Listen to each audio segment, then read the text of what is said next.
Salut les gars, donc aujourd'hui c'est la première vidéo de la chaîne. Donc sur cette chaîne je vais vous parler de Speechly, la startup, le SaaS qu'on a lancé avec mon cofondateur Paul-Marie. Du coup Speechly, pour expliquer rapidement, c'est un speech sous texte, donc alimenté par IA, c'est-à-dire qui vous permet de rédiger du contenu textuel n'importe où sur votre Mac. Et la petite particularité de Speechly qui fait sa grande force par rapport à ses concurrents, c'est qu'il intègre du coup des modes pour différents cas d'usage et surtout une personnalisation pour être un peu fait sur mesure pour vous et vos cas d'usage au quotidien. Donc, en gros, ça c'est Speechly. Et aujourd'hui, je vais vous présenter un peu où on en est, déjà qui je suis, où on en est, et du coup, comment on va s'y prendre pour lancer cette startup, la faire valoir à des dizaines, centaines de millions, milliards, qui sait, mais faire quelque chose de grand en tout cas, et faire quelque chose qui va certainement et qui est déjà le projet et le logiciel, c'est bête à dire, mais le logiciel qui est en train de changer ma vie. Et donc, on va aller voir tout ça, je vous explique un petit peu l'histoire de A à Z. Et on commence du coup tout de suite. Donc déjà pour faire un petit point sur la chaîne, je vais faire des vidéos une fois par jour ou une tous les 2 jours si j'ai un petit peu de retard, mais globalement il y aura une vidéo par jour dans laquelle on va parler des avancements de Speechly, de comment on fait certaines choses, côté surtout produit, vu que moi je suis donc je vais montrer tout ça après, mais je suis le CTO de Speechly, donc c'est moi qui gère en gros toute la partie développement du produit, etc.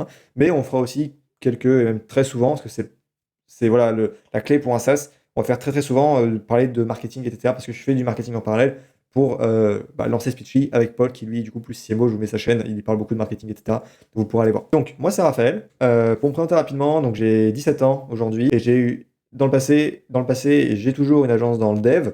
Donc, pour résumer un peu, c'est un petit peu particulier. Je faisais des logiciels, des sites web, des boutiques en ligne, donc sur mesure, mais surtout dans le logiciel pour des grosses entreprises, dans des gros industriels globalement. Et donc cette agence m'a permis de générer plusieurs dizaines de milliers d'euros. Et donc c'est aussi ce qui va nous permettre de le financer jusqu'à avoir des levées de fonds potentielles, on en parlera, mais ça va arriver prochainement. Et du coup, Paul, mon cofondateur, a lui aussi une agence dans le marketing qui a eu les mêmes résultats que moi j'ai pu avoir, vu qu'il est plus âgé que moi en plus grand, mais voilà. Donc, pour faire un point sur Speechly, comment nous est venue l'idée de Speechly? En fait, c'est assez simple. C'est-à-dire que Speechly, vu qu'on avait tous les deux des agences, en tant que CEO et dirigeant d'agence, on passait notre temps à écrire des mails. Et si vous avez une agence, vous savez que voilà, globalement, vous vivez sur votre boîte mail et sur WhatsApp.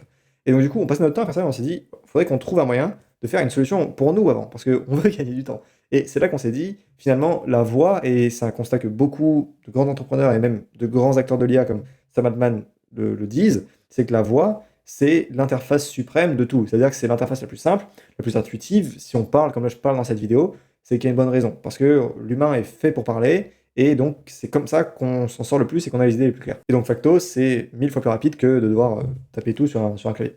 Et donc finalement, on s'est dit, on va faire une app qui permet de parler et de rédiger nos mails dans un ton professionnel, etc. Sans qu'on ait à se casser la tête à devoir penser le mail, la tournure de phrase, la structure, etc. Et on est venu avec cette idée très simple. Pour raconter la petite histoire, bon, je suis fait mon premier voyage vu que Paul est expatrié à Marrakech. Moi, je suis allé à Marrakech pour la première fois le 18, non, moins que ça. À Marrakech pour la première fois, je suis parti le 14 avril 2025. On avait déjà l'idée de pitcher en tête. Et donc, on a tout développé. Je vous mettrai les flashbacks. On a tout développé là-bas à Marrakech. Et pour la petite fun fact, les premiers serveurs ont été commandés le 18 avril 2025. Donc, Speechly est très très jeune puisqu'il vient d'avoir 5 mois. Donc, on est venu avec cette idée-là. Et donc on le fait, on s'est dit, globalement ça marche très bien, et on devrait en faire une solution à plus grande échelle, puisque si ça aide nous, ça doit aider des dizaines d'autres entrepreneurs et même personnes qui ont des boîtes mail, grosso modo.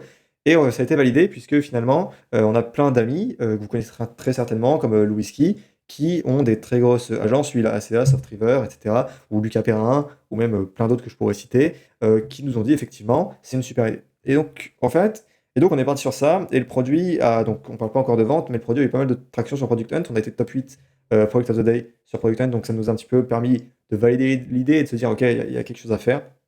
Et jusqu'au jour où on a eu un call avec Victor, qui lui a un gros SaaS du coup dans tout ce qui est Deep Link. Et il nous a dit, les gars, votre tool il est super, mais moi si j'ai un speech to text, j'ai pas envie de payer 9 euros pour faire que mes mails.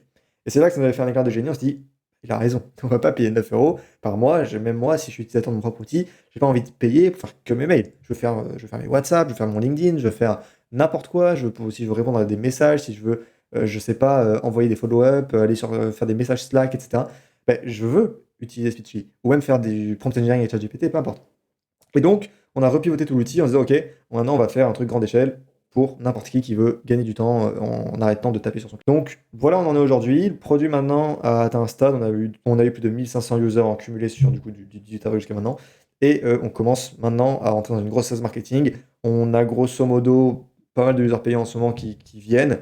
C'est-à-dire que si vous faites du SaaS, vous comprendrez ce que je vais dire. C'est qu'on devient un fait où avoir des gens qui mettent leur carte devient normal.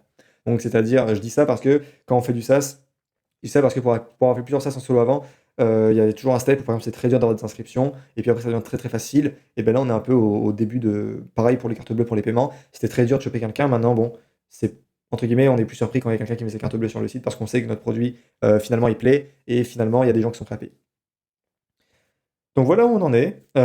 Actuellement, si je dois faire un petit point finance, et cetera, on s'autofinance, c'est-à-dire que le SaaS ne coûte pas si cher que ça, même pas du tout. C'est des grosses dépenses côté marketing. Par exemple, sur des posts, d'influenceurs, on paye tout de notre poche. Donc il y a rien, entre guillemets, on est totalement transparent, et je serai totalement transparent sur le coût des choses, les résultats, vu que c'est nous qui les payons, donc j'ai pas besoin de pas être transparent. Et on recherche du coup activement des levées de fonds. On est en passe, je dirais pas le fonds d'investissement, je dirais pas le nom du CEO avec qui on est en train de discuter. On est en passe de pouvoir potentiellement lever 100 000 euros, donc ça peut grandement aider notre startup finalement. Et hormis ça, avec des investissements privés, on est capable là de récupérer entre 20 et 40 000 euros pour lancer Speechly. Sachant que on est dans un marché dans Speech to Text où tous nos concurrents ont levé, et donc c'est un passage obligé. Voilà, le bootstrap c'est fun, c'est marrant, mais pour faire des trucs sérieux, voilà, on peut pas faire du bootstrap. Donc voilà un petit peu. Je vais tout vous documenter de A à Z sur cette chaîne, les avancées, etc.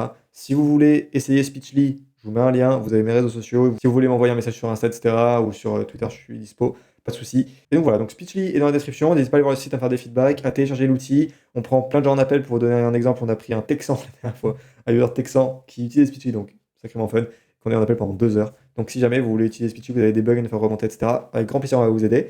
Donc voilà, j'espère que ça vous plaira. Abonnez-vous pour voir la suite. Et puis du coup, on se dit à demain pour la prochaine vidéo. Ciao!